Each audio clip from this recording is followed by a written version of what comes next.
মাঘী পূর্ণিমার শুভক্ষণে শ্রী শ্রী সত্যনারায়ণের ব্রতকথা। প্রথমে বন্দিনু আমি দেব গজানন, সর্বসিদ্ধিদাতা আর বিঘ্ন বিনাশন। হরগৌরী বন্দিনু বিরিঞ্চি নারায়ণ, বশিষ্ঠ বাল্মীকি আদি বন্দি মুনিগণ। প্রণমিনু সত্যপীর নিয়ত হাসিন, যাহার কৃপায় হয় ভুবন অখিল। লক্ষ্মী সরস্বতী বন্দি কালী করালিনী, সত্যপীর উপাখ্যান অপূর্ব কাহিনী। শুনো শুনো সর্বজন হয়ে এক চিত্ত, যার যে পাইবে বর মনের বাঞ্ছিত। গরিব ব্রাহ্মণ এক ছিল মথুরায়, ভিক্ষা করি কাটে কাল সুখ নাহি পায়। একদিন সেই দ্বিজ ভ্রমিয়া নগর, কিছু না পাইয়া ভিক্ষা হইল কাতর। বৃক্ষতলে এসে বিপ্র বিষাদিত মনে, কান্দিতে লাগিল দ্বিজ ভিক্ষার কারণে। কান্দিতে কান্দিতে দ্বিজ হইল অস্থির, দেখিয়া দয়ার্দ্র বড় হইল সত্যপীর। দয়াময় প্রভুদেব সত্যনারায়ণ, ফকিরের বেশে তারে দিলেন দর্শন। দ্বিজে কয় নারায়ণ শুনো মহাশয়, কি কারণে কাঁদো তুমি বসিয়া হেতায়। দ্বিজ বলে কি হইবে বলিবে তোমায়, ফকির বলেন দ্বিজ ক্ষতি কি বা তাই। দ্বিজ বলে নিত্য আমি ভিক্ষা মাগি খাই, আজ না পাইনু ভিক্ষা দুঃখ ভাবি তাই। ফকির কহিল দ্বিজ যাও নিজ ঘরে, আমারে পুজোহ তব দুঃখ যাবে দূরে। দ্বিজ বলে নিত্য পুজি শিলা নারায়ণ, তাহা ভিন্ন না করিব ম্লেচ্ছ আচরণ। হাসিয়া ফকির বলে শুনো দ্বিজ বর, পুরাণ কোরআনে কিছু নাহি মতান্তর। রাম ও রহিমে যেন নাহি ভেদাভেদ, ত্রিজগতে এই দুই জানিবে অভেদ। এত বলি নিজ মূর্তি ধনে জগন্নাথ, শঙ্খচক্র গদা পদ্মধারী চারি হাত। মূর্তি হেরি দ্বিজবর পড়িল ধরণী, করিল প্রচুর স্তব গদ গদ বাণী। দেখিতে দেখিতে পুনঃ ফকির হইল, দেখি তাহা দ্বিজবর বিস্মিত হইল। ব্রাহ্মণ বলে প্রভু পুজিব তোমায়, পূজার পদ্ধতি কিবা বলো হে আমায়। ফকির বলিল তবে শুনো দ্বিজবর, পূজার পদ্ধতি যথা বলি অতঃপর। বলিতে লাগিল প্রভু ব্রাহ্মণের তরে, গম কিংবা তণ্ডুল চূর্ণ সয়া সেরে। সয়া ছড়া কলা করিবে আয়োজন, সয়াগণ্ডা গুবাক আর পণ সহ পান। সয়াসের চিনি কিংবা গুড় আর ক্ষীর, তাহাতে সন্তুষ্ট হই আমি সত্যপীর। চিনি আর ক্ষীর দিতে যার নাই শক্তি, দুগ্ধ আর গুড় দিয়ে করিবে ভক্তি। বসিবে সকল ভক্ত হয়ে এক মন, এক মনে ভক্তিভরে করিবে পূজন। পূজা অন্তে ব্রতকথা শুনিবে শ্রবণে, ভক্তিতে করিবে পূজা শাস্ত্রের বিধানে।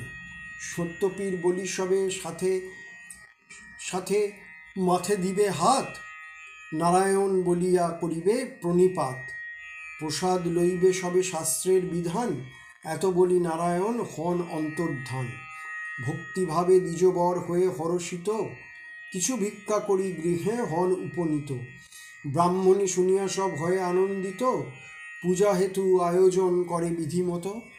ভক্তিভাবে পূজে দ্বিজ নারায়ণ পদ, প্রভুর কৃপা দ্বিজ লভিল সম্পদ। কাঠুরিয়া গণ সবে বিস্ময় মানিল, ভক্তিবরে ব্রাহ্মণের জিজ্ঞাসা করিল।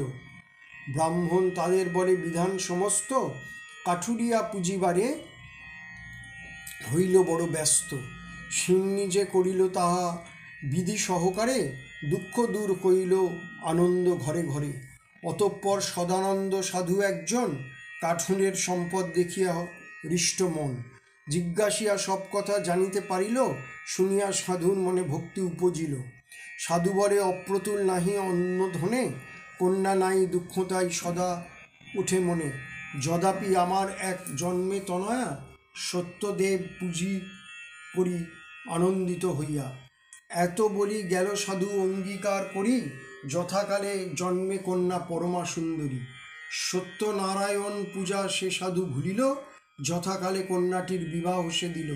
অতঃপর সাজাইল সপ্ত মধুকর, জামাতা সহিত সাধু চলিল সত্তর। দক্ষিণ পাঠনে রাজা নাম কলানিধি, সেই রাজ্যে সদাগরে মিলাইল বিধি।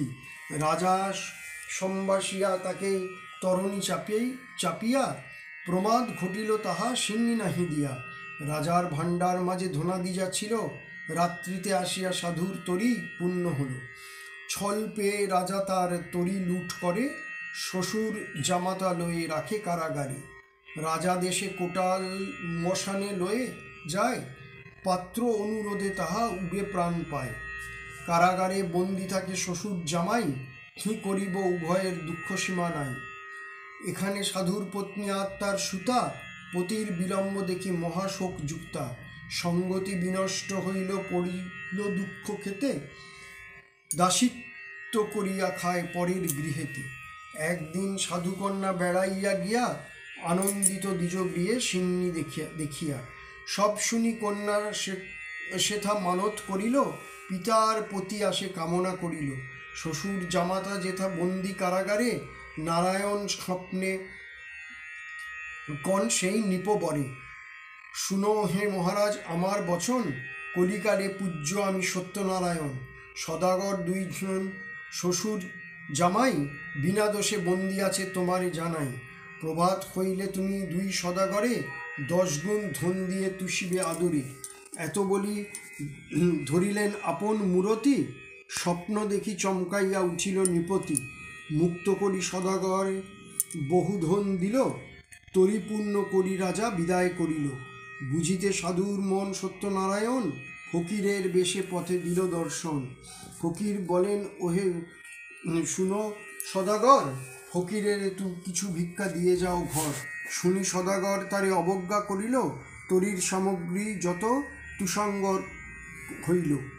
দেখি তাহা সদাগর করে হায় হায়, ধরণী লোটায় ধরে ফকিরের পায়। অবশেষে ফকির তারে কৃপা করিল, ধনৈশ্বর্যে তরি পূর্ণ পরিপূর্ণ হইল।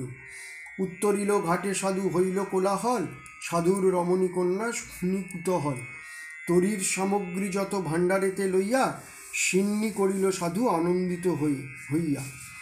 সকলে প্রসাদ নিল জোর করি পানি, প্রসাদ ভূমিতে ফেলে সাধুর নন্দিনী। তাহা দেখি সত্যদেব কুপিত হইল, জামাতা সহিত তরি জলেতে ডুবালো। হাহাকার করে সবে পড়িয়া ভূমেতে, শুনি সাধুকন্যা যায় ডুবিয়া মরিতে। হেনকালে দৈববাণী হইল আচম্বিত, শিরোনি ফেলিয়া কন্যা কইল বিপরীত। শুনি কন্যা সেই সিন্নি চাটিয়া খাইল, জামাতা সহিত তরি ভাসিয়া উঠিল। তরির সকল দ্রব্য ভাণ্ডারেতে আনি, করিলে সমাসের সোনার সিন্নি। স্বপ্নে কহিলেন দেব শুনো তুমি সাধু, সোনা হতে আটায় সন্তোষ হই আমি। স্বপ্ন দেখি সদাগর পরম হরিষে, আটার সিন্নি করি পূজে সবিশেষে। ক্রমেতে প্রচার হলো সবার আলয়, ভক্তিবরে পুজিলেই আশা পূর্ণ হয়। এক মনে শুনি কিংবা পূজে নারায়ণ, সর্বদুঃখ দূরে যায় শাস্ত্রের বচন। সিন্নি মেনে যেইজন হয় 2 মনা, কদাপি না হয় সিদ্ধ তাহার কামনা। অথ সত্যনারায়ণের ব্রতকথা সমাপ্ত।